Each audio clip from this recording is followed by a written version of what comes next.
Hech kim tasavvur qilolmagan tarzda 2 farzandini qaytarib olgan yosh onaning ajoyib hikoyasi. Hokimiyat organlari Jidda va Makka shaharlaridagi 2 alohida masjiddan shaxsini aniqlay olmagan 2 bolani topdi. Bolalar uylari soni esa ortib bormoqda. Ulardan biri bobosining uyiga olib borildi. U yerda mutaxassis bolani uyda yashayotgan boshqa bir bolaga juda o'xshashligini payqadi. Kasalxonada tekshiruvdan so'ng ular egizak ekani ma'lum bo'ldi. Va otalari ularni sunnat qilish bahonasida olib ketgan, keyin esa g'oyib bo'lgan. Yosh onalarni esa qayg'uli va yo'qolgan holda qoldirgan. Shunday qilib, ona ibodatda Allohga yuzlanib takrorladi: "Ey Musoni onasi bilan birga yeguvchi zot, meni farzandlarim bilan qayta birlashtir."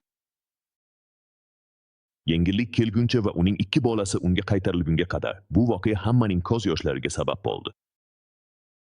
Ibodat hech qachon yopilmaydigan eshikdir va Alloh taoloning o'ziga tavakkal qilish mo'jizalarini keltirib chiqaradi.